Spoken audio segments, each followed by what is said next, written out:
Nothing worse than doing a whole podcast with someone and forgetting to push record. Not good. Done it once and it was horrible. It was horrible. And you learned your lesson. Oh, yeah. Yeah, I hopefully learned my lesson. At MBA Chartered Professional Accountants, we have 3 core beliefs. 1, we believe that business owners are the most important people on the planet. 2, we believe that the traditional accounting firm business model is flawed and fails to serve you. And 3, we believe the MBA way gives you what you truly want and deserve, resources and advice that helps you grow your business and your life. This is the MBA Way Podcast. Hi, everyone, and welcome back to the MBA Way Podcast. I'm your host, Eric Solbakken, and today on the show, we have Grace Gavin. Now, Grace and I know each other from a podcast I did on the Viking Academy. Grace and I had a great conversation there, and I thought, we need to bring that conversation here to the business owners of the MBA Way Podcast. She is the co-founder of a company called Low-Honesty. She empowers leaders to simplify their communication and eliminate organizational gaps. We went down a bunch of really cool, not rabbit holes, but some exploration corners. I learned a bunch of stuff about her. I learned a bunch of stuff about myself, and hopefully we can bring you a bunch of resources here that is going to help you understand how to be a more honest and open leader. But Grace, you're going to be able to fix that. You're going to be able to wrap that up in a bow way better than I can. So without further rambling on my part, Grace, welcome to the MBA Way Podcast. Thanks so much for having me, Eric. I'm excited to have this conversation and speak directly to business owners as a business owner myself and the leaders that I'm with day in and day out. It is a wild blessing of a position to be in, but really tough too. So let's get into it. Yeah. And, speaking of the tough part, one of the things that I've found as a leader, and I've been through, it's almost multiple phases. When you think about leadership and the way things have changed in business, it's kind of like thinking about music. You got the 60s and Flower Child, and then the 70s, it was like bell bottoms and a lot of drugs. And then there was the 80s, which was basically hair metal and cocaine. And then there was, then there's the 90s grunge. There's kind of that same pattern I've seen, not same pattern, but a change in the way you have to be a leader with your business organizations. And, there was a, in the 80s, I remember really it was almost, you had to put on this persona that this is, I am in charge, I am the person, blah, blah, blah, blah. And more it's shifting away from that to, a more honest and open communication. But at the same time, you still have to be the leader. You know what I mean? And so that's where I find for me, sometimes there's a fine line between being authentic and open and honest and going too far down a rabbit hole and not actually being the adult in the room and breaking down into a big cry fest, if you know what I mean. Yes. Yeah. It's going from the way that I've heard it said and talk about it is previously it was very much a command and control type of leadership. Sit down, shut up, do what I tell you. And I decide what's best. And we're going from there to now exactly what we're talking about. We're shifting to understanding that everybody has something worth bringing to the table. Now that looks different from every single level of the organization, but we need to have a way to communicate that clearly. And so what I help organizations do is really clarify their communication and how is it that we are going to be talking to each other? What are our conversations going to look like? What are we looking at as far as best practices go to? And so when we say open and honest, I always like to make sure I'm really clear on the definitions for people because everybody has had a different experience with what it means to be open and honest. And your experience might be different than mine, than Eric's, than the next person's. And so what I mean by honest is being truly and freely yourself, speaking into what you want and how you feel. If you want that in your workplace and you want that from your people, honesty is really important. We know that. What you need to have on the other side of that is openness. And here's where I challenge people to think about it differently. Openness is listening without reservation, putting your needs and wants on pause for somebody else. And that's really hard to do as a leader. And one of the things that I see people get caught up on that maybe we can talk a little bit more about, but going from such a command and control workplace to then one where we're shifting towards more honesty, more openness. People will ask me oftentimes, well, Grace, if I'm just open to everybody, am I just agreeing with what they have to say? And I want to make super clear that the answer there is no. You can be open to somebody, listen to what they have to say. Does not mean that you have to agree with it, but you do need to create the ability for them to be heard and respected, because we know that when employees feel heard and respected, this is a crazy stat, they are 4.6 times more empowered to do their best work. And that is the kind of employee you said if they feel that they are heard and respected. Mm-hmm. So if you're heard and respected, which means I hear you, I respect your position, I've taken it into account, and here's the other variables that are in play, but this is the decision we're going to do moving forward, is based on all these other variables, we're going to do this. So you're not necessarily just rolling over and letting everybody have their way and their say. I think that's that extremism going one way or the other. As a business owner, you can't do that. You have to make a decision. You have to be the adult in the room. But by just learning how to actually listen and acknowledge someone gets 4.6 times more productivity out of them, is what you're saying. Yes, absolutely. I had a client last week, actually. He was telling me a story before we started the workshop, and he said, I had an employee, one of his direct reports, walked into his office, and he was, you can imagine, just the most stressed and overwhelmed. His shoulders were hunched, just looked like he was in pain, quite literally in pain. And what this leader did, quite simply, is he said to me, Grace, I just listened to what he had to say. I asked some questions to clarify, and I pointed back to the vision of where the business is going. And what ended up happening for that employee and for that relationship is that you could see the visible stress relief on him. His shoulders came down. He felt more excited to go and do the work. And here's the funny thing, Eric. He left that meeting with his boss with more to-dos than he walked in with. But he felt less stressed, and he felt like he could tackle it because of one conversation where his boss heard out his concerns and understood maybe where he was getting confused and helped put him back on the same path, to leaving there with more than he had to do, even though he walked in overwhelmed and feeling stressed out, left with more to do, but felt more empowered to do it. This is bringing up a whole bunch of post-traumatic stress for me. I was thinking about the accounting profession is very much the control and command, right? Mm-hmm. It's like you just do what you were told, especially when I was, I've been in the accounting profession for a long time now. We're looking at 36 years now. And when I first got in there, it was you just did what they told you to, and you were scared to go off track of that. So it's refreshing to get this change where we're starting to talk more openly with people, and we want to be hearing from everybody, because everybody has a different angle that they can provide to you and that you might not even have thought about. And so it helps you see things from multiple angles that is going to help you get a better result for your business. That's wonderful. But what do you think you just said there is where the person came in, they were overwhelmed, they had the conversation after doing the workshop with you, which is what I want the listeners to really understand, is the help that you really provide leaders and organizations to help them learn how to be more open and honest. And so they get more productivity. You get that 4.6 times multiple. You go and you have the conversation, and he leaves going, oh, I feel better, but I actually have a bigger to-do list. I remember I had a partner back in the day where you'd go in, I was pissed, I was done, I was going to leave. You walk in, he'd have the conversation with you, and somehow you'd leave feeling better. And then all of a sudden, an hour or so later, you talk to your cohorts and you go, I think he just snowed me over, because all of a sudden I feel better, but yet I didn't get any of the points I wanted done. And they all said, yeah, that happens to us too. We go in all pissed off, and then somehow he talks to you. I don't know if he's doing a mind trick or something, like, the man they call Ravine, if anybody remembers that guy from way back in the day. He used to hypnotize people. And then you walk out going, oh, I feel so much better. But then an hour or so later, you're like, oh crap, he snowed me over, right?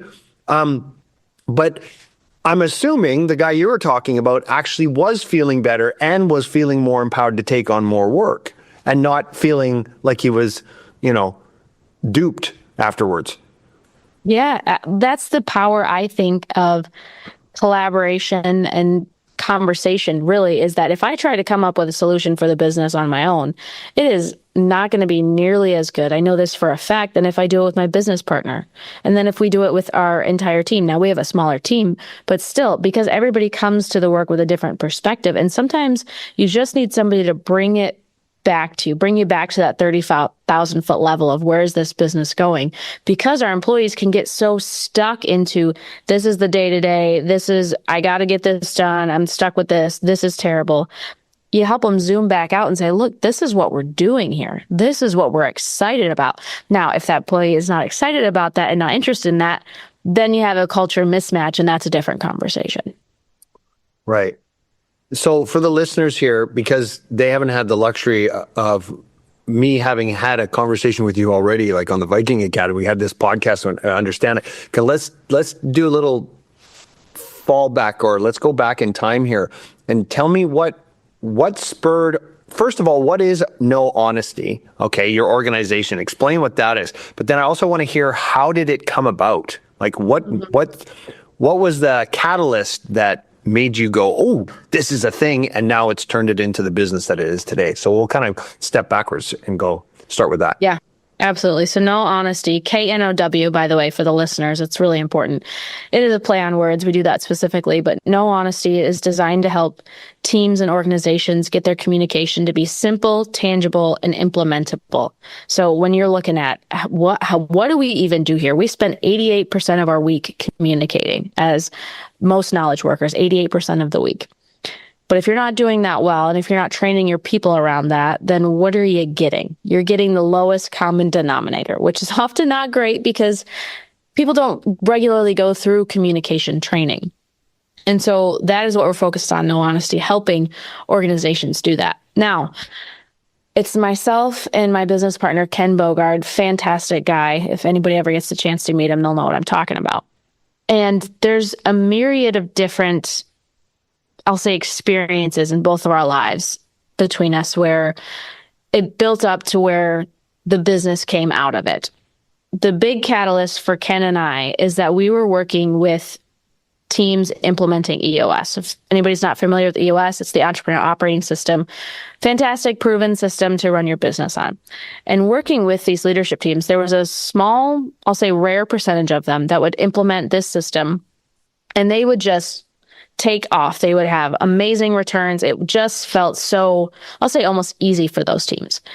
Small majority of them. The other part of our clients implementing the system really struggled, and it felt painful, and it was hard. And looking at it, Ken and I were both like, what is going on here? Like, this is a proven system. This should not be this hard. There's thousands of businesses running on EOS. And we looked at, all right, what's the difference? What is going on here in these teams? And it really came down to, Eric, the team's ability to communicate, and specifically not even communicate, but to be open and honest, to have these really tough conversations at the table to find a way to move forward versus just avoiding it, not saying what needed to be said. That was the major difference between those two teams in implementing what should have been a really easy, proven system. And so then it's like, okay, well, we got to go back to the beginning then. We got to help teams communicate at a really high and effective level to be able to do anything, not just implement this proven system, but, work through a meeting together, lead their people really well. Anything that goes around communication, because communication is this special gift that we have as human beings that no other species can communicate in the way that we can, so specifically to say exactly how we want, what we think, where we see a project going, for example. And yet we don't do it.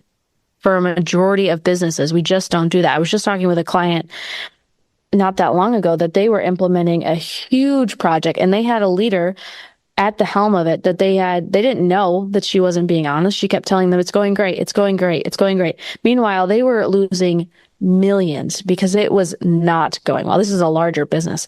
Project was not going well. And finally, somebody looked into it and said, this isn't going well. And that person had to be fired, and they had to bring in somebody else. So that's what we're talking about. It's not just, it is a part of creating the environment for your employees to really thrive and to feel like they belong and want to do their best work. But it's also about, do you have people around you who are willing to be honest about what's really going on in the organization? And if you do not, you do not have the right leaders in place. A couple things on there. One, just for the listener, the EOS, the Entrepreneurial Operating System, right? Yep. Entrepreneurs Operating System.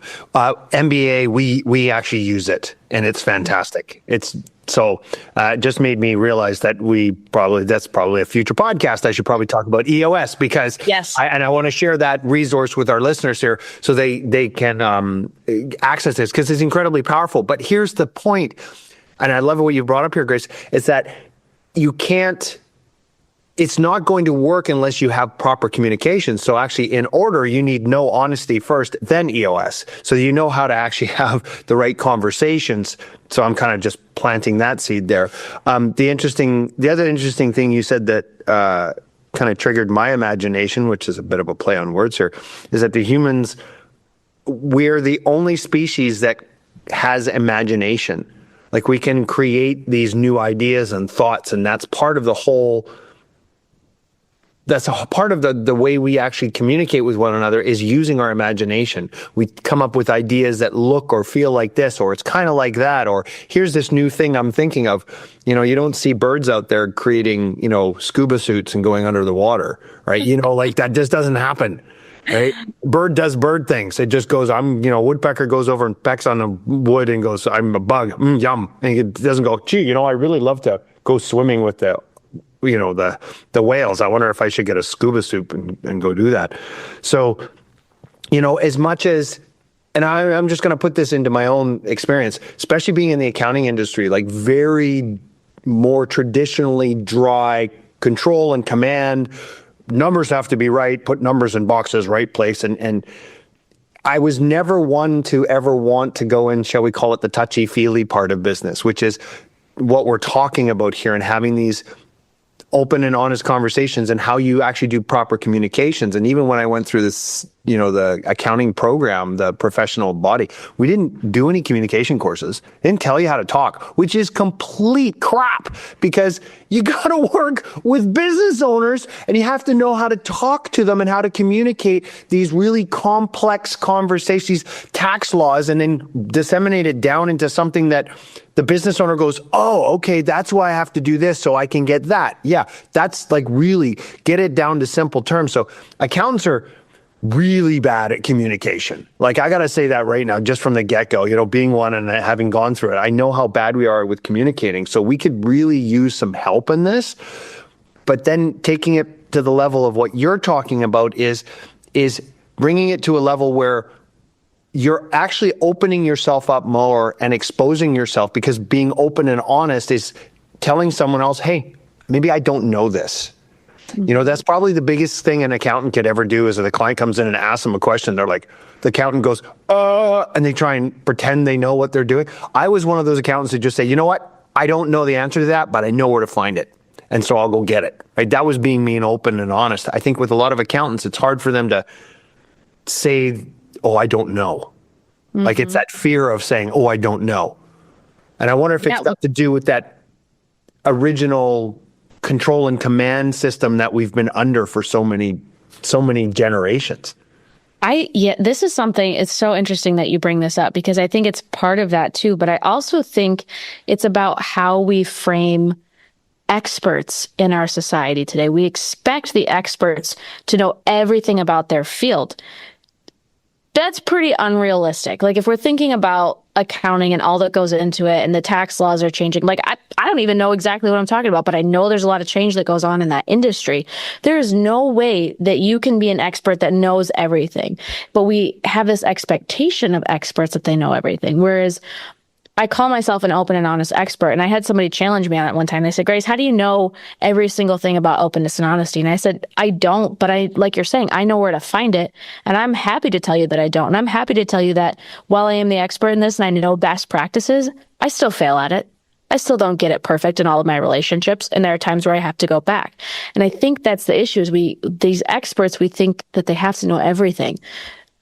If an expert tells me that they know everything about their field, I immediately don't trust them because then they are trying to be,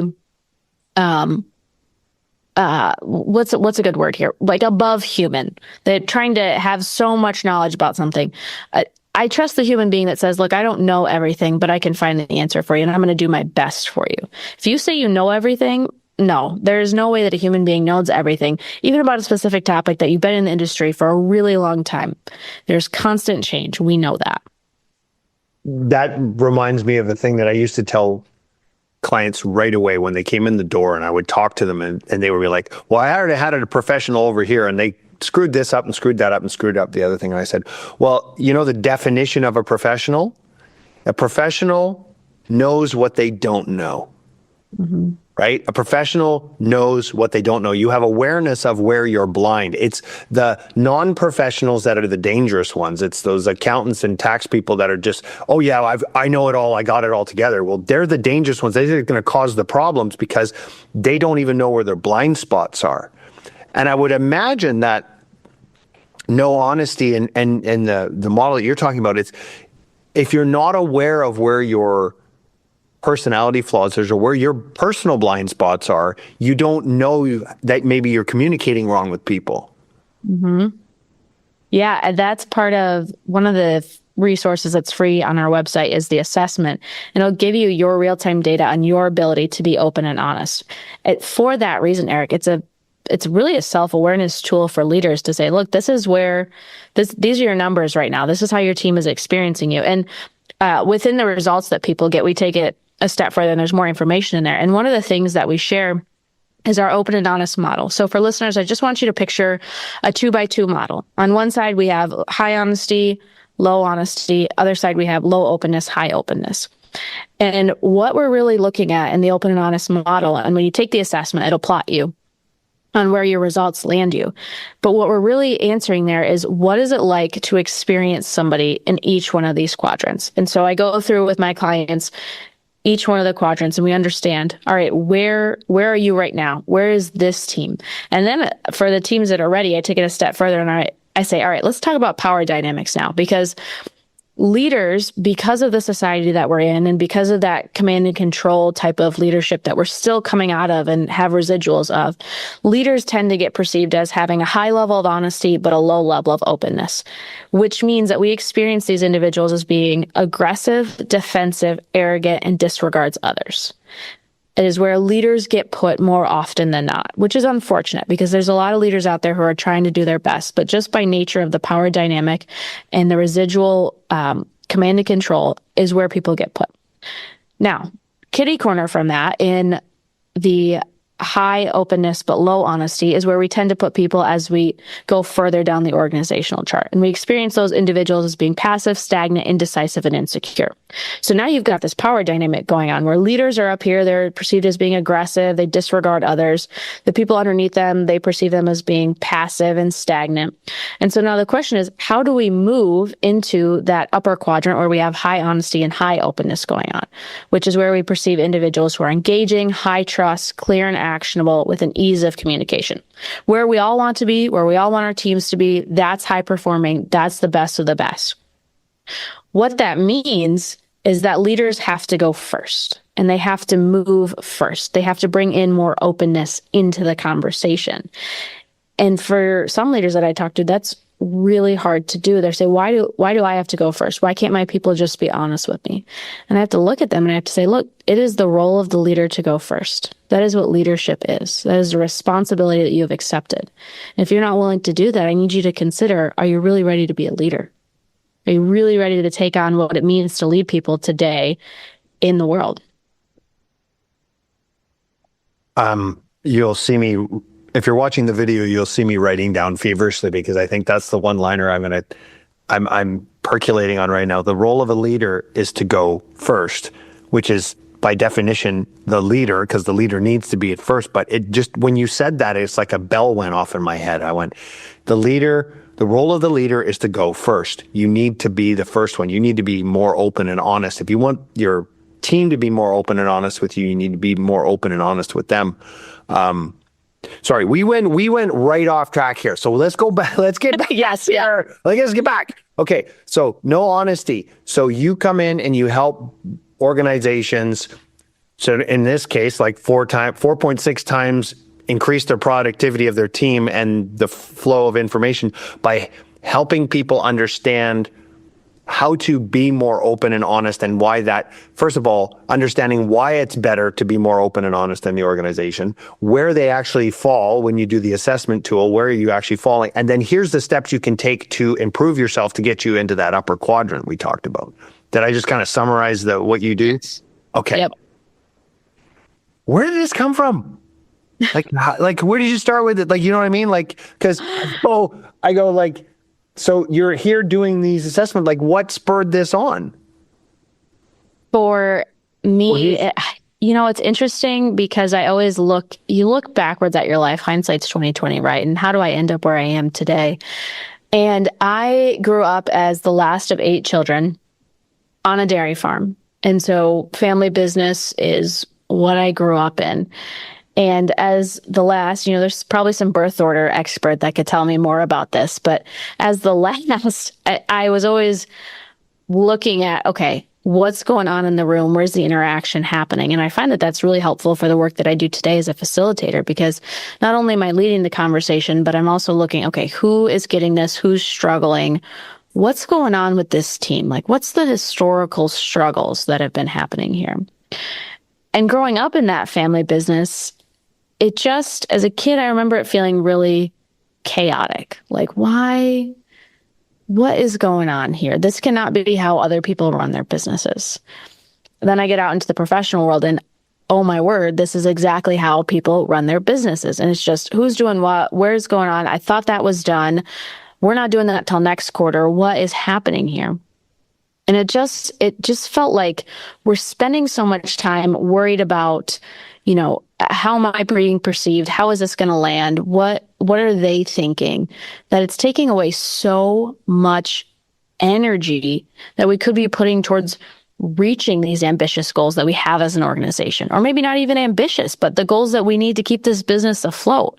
We spend so much time in our brains thinking about all those things I just said that we're not even focused on the goal and what we're going after. And then for me, it got really, can I take it on a personal direction here, Eric? 100%. Thank you. So it is no honesty. Yeah. Thank you. So for me, it got really, really clear when my dad got diagnosed with cancer, and he got diagnosed in July of 2020. So all of the chaos that was already 2020. And then we add this cancer diagnosis, and he had stage 4 small cell carcinoma. And now my dad was a farmer. And so he was stubborn through and through. I'm going to make this work type of thing, bend things to his will, if you will. Get a little bit of my stubbornness from him. So thanks for that, Dad. And I remember being in the hospital, and it was my mom and myself for the most part. Because of COVID, we couldn't have other people in there. And Dad started chemo in the hospital. We were there for 12 days, got released. And we just started down this fighting journey. But what we didn't really talk about were the odds of survival, which, if anybody's gone through a cancer journey, that's a really hard conversation to have. And looking back on it, I see how much I avoided it, how much my family avoided it, my dad avoided it. And I only had one conversation about it, really, because I wouldn't even look up the stats. I didn't want to know. And I remember very specifically, we were at my parents' house in an upstairs bedroom with my sister, Rose, and she had looked up the survival stats, and she shared it with me, and it was a less than 3% survival rate for the stage and type of cancer that my dad had. Yeah, less than 3%. And I was like, I remember thinking, what are we doing? And we're having this moment where she's being honest, and I couldn't be open to it. I couldn't do anything with that. I was like, I don't know what we do here. And so we kept continuing on this journey. We ended up having 5 months with my dad, where it was seeing this once giant of a man really devolve and really struggle, because he couldn't do the farming things he wanted to. He had to, watch from a distance. And I saw him still fighting, and really, I regret it to this day, because I missed out on asking so many questions about his entrepreneurial journey, about his life in general. And just the experiences that he had, because we weren't willing to recognize the reality of the situation that we were in, a 3% survival rate. And we spent so much time and energy going to appointments, to doing the fighting, to all of those things, rather than just sitting together as a family and just saying, let's enjoy this time that we still have together. And then my dad ended up passing away in December of 2020. And that was just such an experience that I don't want anybody else to go through, because what really happened, and when I look back on what was going on there, is that I feel like I had a lack of an ability to be open and honest at that point. And then my family culture in general, to be able to have those tough conversations. And so we just ended up avoiding it. And we chose a really hard path of all the treatment and all of the medications and all those things. But we could have chosen maybe an equally hard, but definitely more rewarding path of digging in and enjoying the time that we had and just trying to make it the best last few months. And so I share that to then let people know that was kind of the turning point for me, that said, I can't do this again. I can't have this kind of experience, whether it's in my personal life or in my work life. I cannot sit here having this knowledge, knowing something, and not sharing it with people, and not knowing if they're going to receive it on the other side, if we're going to do anything with it.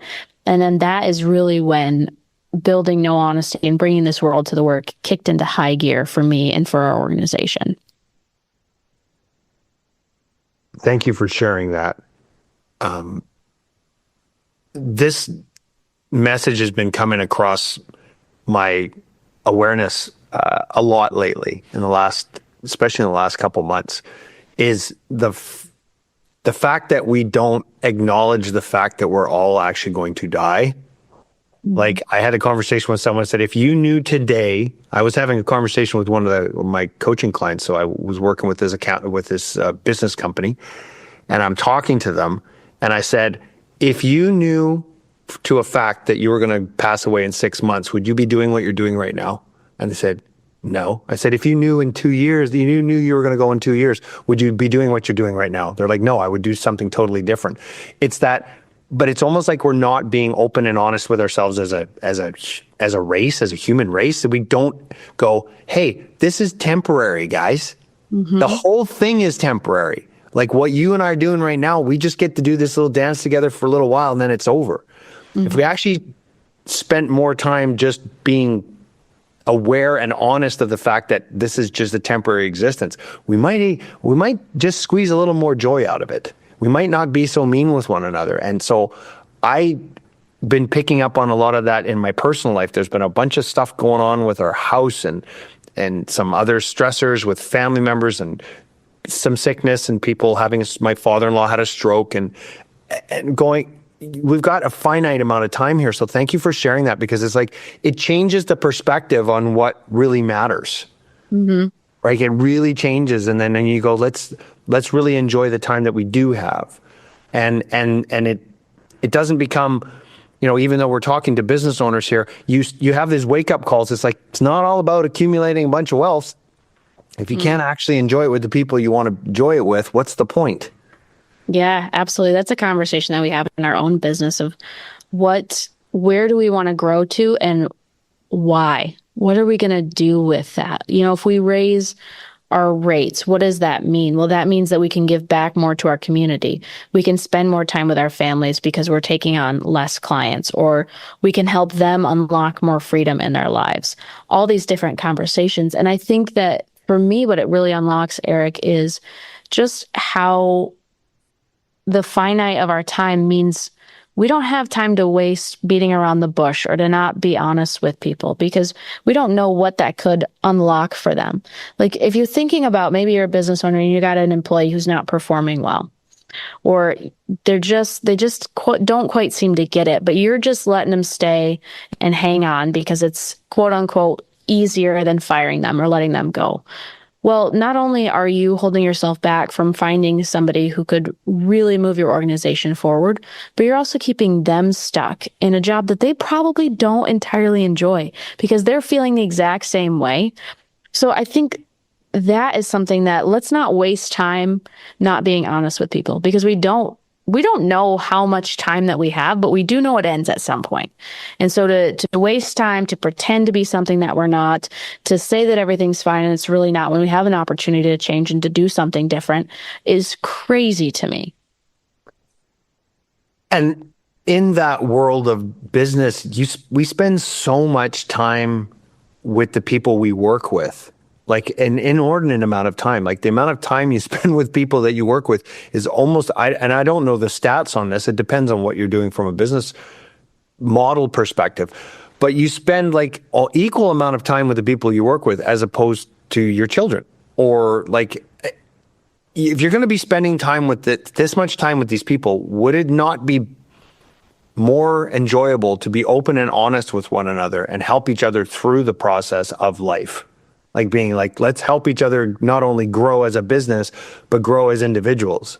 Like there's this wonderful phrase of everyone and everything grows. If you have an organization where everybody's growing and we're all doing it, we have a purpose and we understand why we're doing this. And the whole thing, you know, for MBA is we want to serve business owners. We want to take care of them because they create all the value in the world and they take all the risk and they create all the tax revenues and they collect it for the government. I mean, we want to take care of them, but at the same time inside our organizations, I want everybody to grow. And I've had one of those conversations with someone that came to me in my old business and she goes, Eric, I really don't want to do this work anymore. I want to go do bookkeeping with my mother. I'm so sorry. And I was like, that's fantastic. And she went, what? And I went, no, this is great. I said, why would you stay here doing work you don't want to do when you want to go do something else with your mom? And I said, this is great. And she was like, oh, I thought you were going to be upset. I said, why would I be upset if you figured out what you want to do with your life? And that makes no sense to me. Like, I'm so happy for her. I want you to go. And so she went off and she went and did bookkeeping with her mother. She was great. She was happy. Great. You know, everybody wins, right? Like the tension, like and I shouldn't say tension. There's the adversarial, that control and command approach has never felt right for me. Because first of all, it doesn't work. You can't control the masses, right? They're gonna break anyways. But when you can be open and honest with people and just let them grow and be excited about their growth. For me, that's what that's my big thing is what I can help someone else grow. Now I'm fired up. Like that's what fires me up. Yeah, absolutely. You are touching on the last of the 6 practices that I take my clients through is called Your Pursuit. And it's answering this question of what do you really want? What do you really want? Because it's great to have open and honest conversations. We know they improve culture and we know it helps employees feel like they're in a place where they can grow. But then the question is, are you asking them what they really want? Are you helping them work towards that? Because a lot of times what I hear out of clients of what they really want is, you know, they want the organization to grow. They want to gain more professional development so that they continue to grow. But if we don't know that from our people, and by the way, if we don't know that answer for ourselves, where are we going? What's the point? How do we help each other? How do we really get clear? Because if you're in a team, you're exactly right. We have this beautiful group of people around us that can help us get towards what we really want, and we can help them get towards what they really want. And that's when the magic happens. So thank you for highlighting that, because I actually had it down here in my notes because I wanted to talk about this. I want this resource for our listeners here. What are those 6 practices that you're talking about? Yeah. So I'll go through them real quick. So one we already talked about is the assessment. That is where you can get your real-time data, get your baseline, understand where you're at when it comes to communication, specifically being open and honest. The next one that we talk about is fake you. And that's the facade we project rather than being 100% honest. So when you get your results and they say, whatever your number is, 50, 60% on the honesty side of things. Well, what's blocking you from 100% honesty is fake you. And for those in the business world, that can come up in a myriad of different ways, same as it can come up in a myriad of different ways in your personal life. Got to get rid of it, not helping us. Then the next one is the wall, which is the divide we put between ourselves and others rather than being 100% open. Happening all the time. More frequently, people struggle to be open than they do struggle to be honest. Why? Because openness is about others. Honesty is about me, myself, and I. Tends to be a little bit easier when our brains all day. So when we look at the wall, I want people to quite literally imagine a brick wall in your brain. And when you are not being open to somebody, that's what's happening. You are putting a brick wall in between you and them, and your communication gone. It is not happening. You might be talking, but you're not really communicating. You're not understanding each other at any level that's going to make a difference. So that's the first three: the assessment, fake you, the wall. Then the next one we have is the agreement, which is a simple, powerful script I teach to my clients that kicks off a conversation. It basically saying, look, I want you to be 100% honest. I'm going to be 100% open. Then vice versa. I'm going to be honest with you, and I ask that you be completely open to it. Setting up boundaries and expectations around the kind of communication that we want to have. Then from there, we go to the still, which is one of our reflective practices. And it's a simple snapshot to really help you understand, where are you at right now in your life? And we go through a series of categories and understanding, are we content or discontent, and why? Really building self-awareness, because we know that leaders who are more self-aware are better leaders. Then we round it out with one of the practices that we already talked about, which is your pursuit, answering the question, what do you really want? And then we get really clear on, how do we get towards that? What are the next steps? So there's this framework, the 6 practices, and when you're working with business owners, do you walk through these 6 practices with them? And is this the process that you do? Yes. So they're not in that exact order, but yes. And we are looking at a lot of what I end up doing with teams is just helping them talk to each other, and this practicing being open and honest. And we use the 6 practices to understand, how are we going to implement this day in and day out? Because I can't just tell you, go be open and honest with your team. They'll come back to me, clients will come back, how? What do I even do? What does that mean? What does that look like? And so a lot of it is the conversations around that and understanding. Like, for example, fake you. I'll have them, we understand it from a very high level world perspective. How does it show up in this organization? How does it show up for me as an individual? And then each person will share and we'll talk about it, because what triggers fake you in you, Eric, may be different than what triggers fake me for me. Yeah, I've done a lot of personality profiles for myself. It's one thing that I'm constantly trying to proactively improve myself.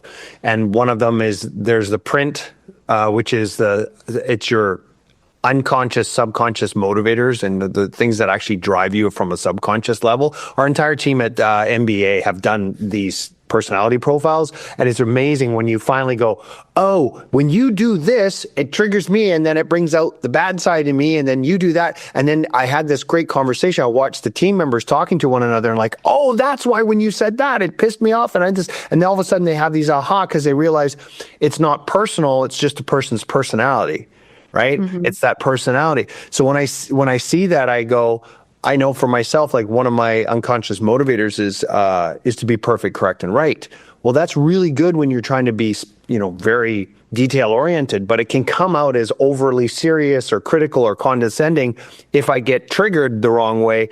And so that self-awareness is so important, to keep that on top of mind and going, oh, okay, wait a second, something just twigged inside of me. Why am I getting angry? So, and looking at it split second and going, okay, what's going on here? I see what's happening. My one got triggered, right? I still personally don't like the word triggered, but it's true. It's kind of something is kicked off in me. So that self-awareness, I think, is really, really important for the team, and having done a little bit of that work with them was really good. But the one thing I'm realizing now is, like, we did that, it was really deep dive, and then all of a sudden we stopped. And so that's one of the things that I've noticed too with, shall we call it, the self-help or getting things better in your organization, is like, if you put it in, you do it a one-off, it's like taking a picture instead of shooting a movie. It's one-off, and it only lasts for so long, and then time kills. It goes whap, it drops right down to the bottom. So with your process, I'm curious, how do you maintain the momentum after doing this work with them through the 6 practices, so that it's continually becomes a way of being, instead of we went to a course on how to communicate, and it was great for the afternoon, and then by next week I was still calling Bob an asshole. Yeah, you are absolutely right. I was just having a conversation with a business leader about this today. Funny enough, because a lot of times we will come in, I'll have people come into the space and we'll talk about, all right, what can this look like for my team? How do I do this? And a lot of leaders will come in with the assumption of, well, it'll be like a lunch and learn, right? And then we'll be good. I said, Well, we can do a lunch and learn, but are you going to take on the responsibility of making sure that this gets implemented? Like, I don't have time for that. I'm not going to do that.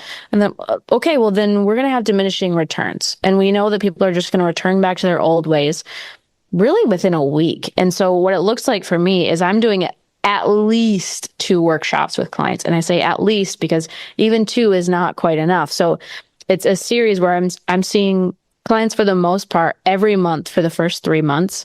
And then it's about every 6 months or so. And then really looking at, all right, how do we implement this and integrate it into a way of being? So for example, I have one client who they have weekly meetings with every single person in their organization. They run on EOS, so it's an L10, but they have a weekly meeting. And what they do, they have implemented the agreement at the start of their L10. So every single L10, they will read out the agreement. And that is a prompter and a reminder to say, okay, yes, this is what we're committed to. This is how we want to communicate. This is what we're pointing back to ways to systemize and make it operational for clients. So it becomes a way of being. And so again, it comes back to my point. We need no honesty to make sure that EOS gets implemented properly. So you're talking about doing a level 10, and a level 10 meeting is the weekly meeting in the EOS system for the listeners out there, is that you're actually infusing the agreement, which is no honesty, as one of the 6 practices. You infuse it in there. So prior to, you're priming everybody to go, remember the agreement here. I am going to be open, then I'm going to be honest with you, then you be open to receiving it. And then when you talk back, then I will be open for you as you speak honestly to me. Mm-hmm. Right. Yeah. And if you want this specific language around that, it is on our blog. I think it should be the top one up there, but it's quite simply, will you agree on how we're going to communicate? I want you to be 100% honest, meaning be truly and freely yourself, speaking into what you want and how you feel. And I promise I will be 100% open to it. I will listen without reservation. I will put my needs and wants on pause for you. In return, I will be honest with you, and I ask that you be completely open to it. It takes about maybe 10 seconds. But what it does, like you're saying, it primes people to have that kind of interaction, then sets the boundaries, sets the expectations around the communication. And you can point back to it because people will fall short of this. I fall short of it. And what the agreement does is it says, look, we agreed to be open and honest. I was not being honest with you. Let me go back and let me fix this. Or, hey, that was a great idea. I wasn't listening. Can you say it again so I can really listen to what you have to say? One of the things I'm thinking about, it's interesting as we're having this conversation, because I'm thinking about my past self, the way I used to think, and the way I think now. And I'm quite a different person than from before, because I was under that control and command world. If you talk to me about having a communications person or communications consultant come in and help us with our communications, I would have been like, oh man, all of this, like, we don't need that soft sell stuff. Like, we're crunching numbers. Let's get the business. Let's get some work done. Right. But the more I look at it and the more I realize is that this is the investment in, that you're going to get a huge return on investment on this, on doing this. You know, you just said at the beginning, you said, you know, one employee who just feels like that they're heard and respected. I'm probably paraphrasing that totally wrong, but they're 4.6 times more productive with their, or 4.6 times more engaged and hopefully more productive with what they're working with. What other benefits, like terra firma benefits, can you share with the listeners in case they happen to be, you know, old Eric? They got the old mindset going, you know. And by the way, if you've listened to the podcast this far all the way in, I'm assuming you're not an old Eric, because old Eric probably would have started listening to it. I'm not listening to this crap. I'm turn the podcast off. But, you know, what kind of other results have you seen from this? And just, I'll kind of plant it with a little seed here, because business owners are having a really hard time attracting and retaining talent. And people are more and more moving away from bigger organizations and just don't want to be part of that and going freelancing individually. Like, I'm assuming this really helps keep people engaged and want to be with the business, correct? Yes, absolutely. So I have the book here. We have a bunch of stats in there. So I'll see if I can find them quickly here. But one of the things is I just read this fantastic book. So this is part of also being an expert that we can go back to, is constantly adding more knowledge to your toolbox. And the thing that blew my mind is they did a huge study on what qualities in a leader drive financial results in a business. And so there were 4 different ones that they were studying, and I'm not going to get all 4, but 3 of them were the leaders who had a high ability to have forgiveness, compassion, integrity, and one more in the realm of honesty. So 2 honesty, 2 openness side of things. And they studied the top 10 and the lowest 10. And the difference on the return on asset for those teams, the ones who had the lowest ability to have the integrity, forgiveness, compassion, had a return on assets of 1.93%. Bottom 10. Top 10 had 9.46, I believe, return on assets. Now, those numbers might be just a little bit off. I'm pretty sure it's 9.46. But that's the difference that we're talking about. Now, for those that maybe are like, I don't know what return on asset, what the heck does that mean? That's a 400% difference. Is huge when we're talking about like what is going on when we develop ourselves as leaders. That's what we're talking about from a financial perspective. Then we talk about things like turnover. There's a 56% reduction in turnover when we know that employees feel like they are heard, respected, and belong. And, how do you do that? By having open and honest conversations where you're getting real with people. So many more stats that I could share that I wish were popping up. 18% of salaries. Miscommunication costs 18% of a person's salary every single year. So think about all the people in your organization, the payroll number that you pay every week or every 2 weeks, whatever it looks like for your organization. 18% of that we can attribute to miscommunication. We just lose that, which is about 1.2, I think, trillion for the US. It's either trillion or billion, but either way, a number that we can't really comprehend that we can attribute to miscommunication within a business. So if that doesn't motivate anybody on the financial side of things, I don't know what will. Well, and that's what I kind of wanted to hit and land on some terra firma here. What we're talking about is not only a trend that people are craving. Like I feel people are craving more genuine communications. Like, when you meet someone like, hey, how you doing? Good. How are you? Great. Good. Back and forth. Like when someone says this, hey, how's it going? I said, do you really care? Boom, stops them in their tracks. They're like, what? I said, well, do you really care? And they're like, yeah, actually I do care. Well, and that's the case. Well, then here, I'll tell you. But if they say no, I'm like, okay, well, thanks for being honest. Like it just stops people in their tracks because we go on this we get on this, this groove of just doing the steps without actually being engaged in it. Do you know what I mean? Yes. As we're not communicating. We're just reading a script, and you don't really care about what the person says. Well, how you doing? Good. How are you? Good. Oh, how things? Oh, we're busy. You? Oh, yeah, I'm busy too.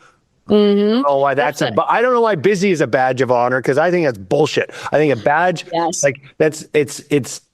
being busy does not mean that you're successful.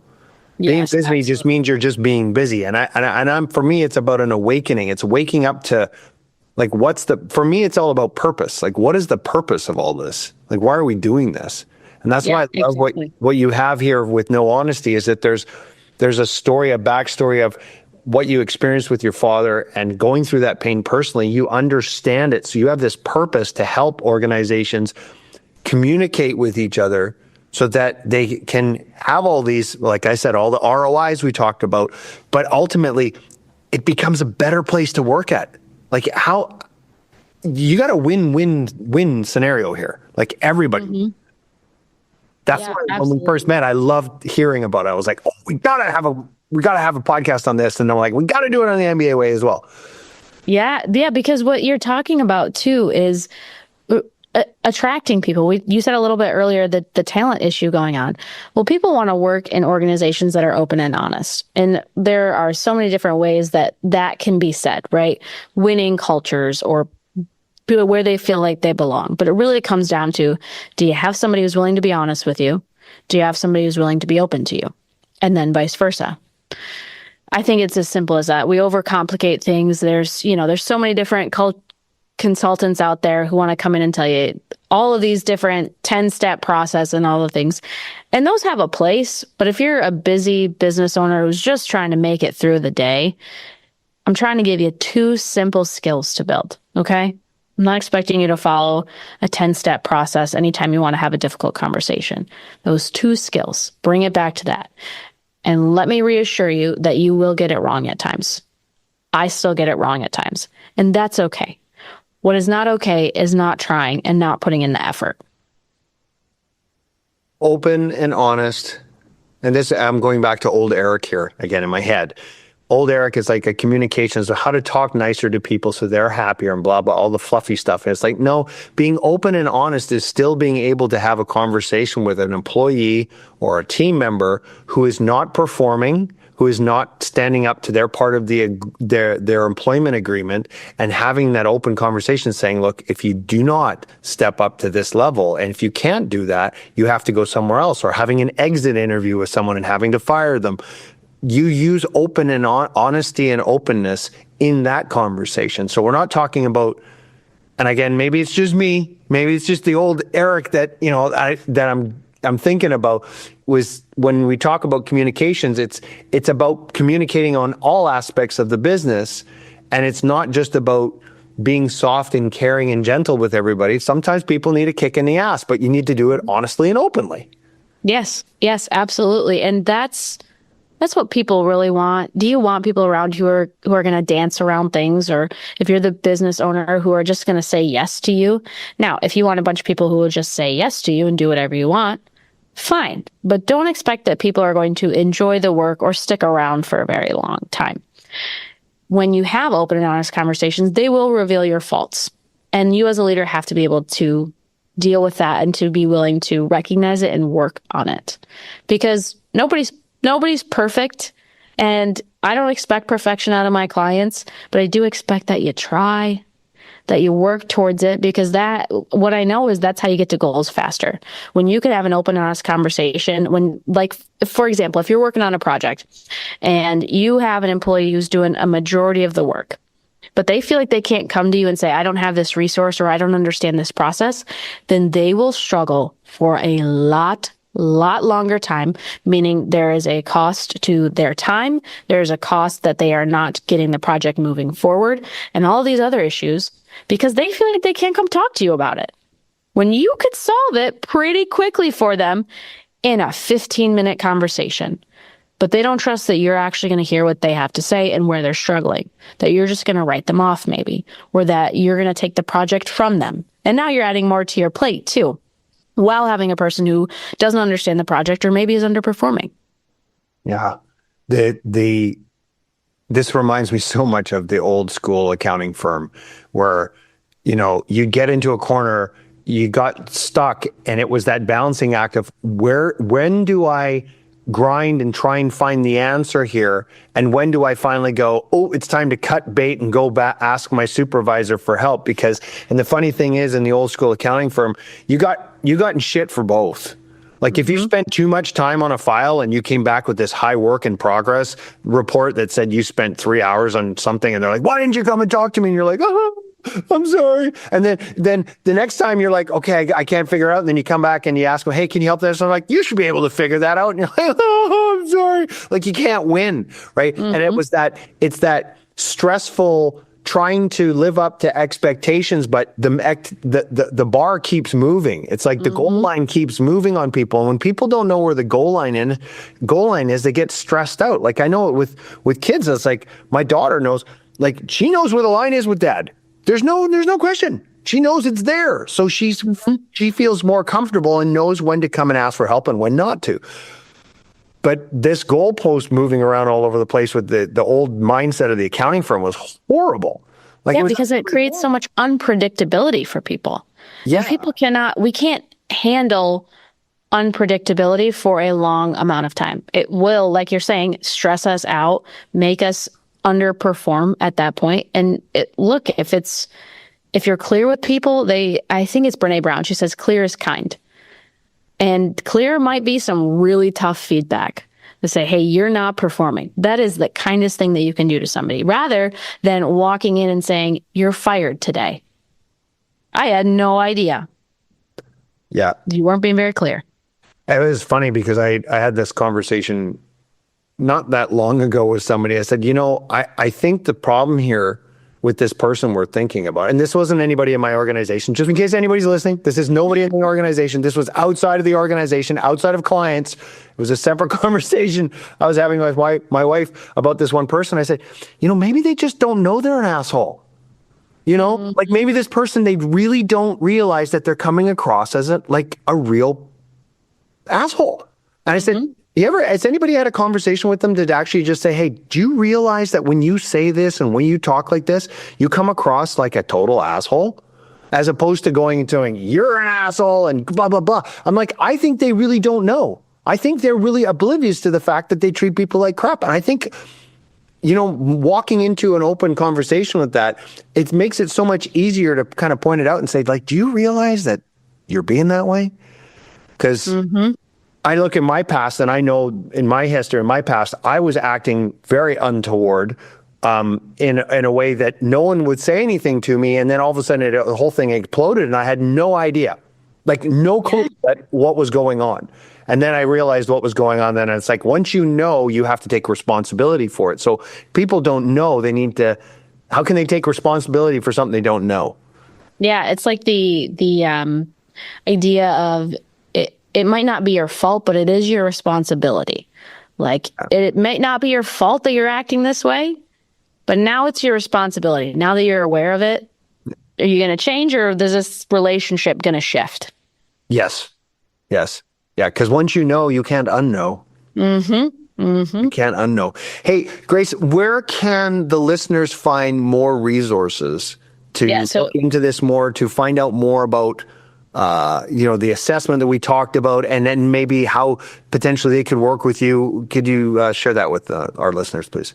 Yeah, absolutely. If you go to knowhonesty.com, KNOW, you will find the assessment is there for you to take. You will find in the blog section, you'll find the still, you'll find a blog on the agreement. And beyond that, there's more coming out all the time. We have so many resources that I can't keep up with all the content. But if you're like, well, I need more specifically, I need to talk about this one specific situation. What do I do here, Grace? My email is very simple, grace@knowhonesty.com. Again, KNOW. Shoot me an email and let's talk about it, because as you can probably tell, and as Eric already knows, because we're on our second podcast together, I could talk about this forever. There's so many different ways to go down. And sometimes when you're in a situation, maybe it's with a tough employee or maybe it's with your business partner, that it feels at times when you're in those situations, it consumes you and you feel so stuck and you don't know where to go anymore. And sometimes all you need is somebody from an outside perspective to ask you a couple questions, to maybe frame it a little bit differently for you. And that is what gets you unstuck and accelerates you. And I'm here to do that for people. And I'm very grateful that you are. So everyone, take her up on her offer. It's fantastic. The honest assessment, I'm going to go take it right now after we have finished this podcast. So I recommend the listener do the same. Grace, thank you so much for being on the podcast. Thanks for having me. If you're a business owner or CPA who believes the accounting profession has let you down, then please reach out to us at www.mbacpa.ca so we can have a chat to see if we're a fit to work together. We're always looking forward to talking to you. See you next time.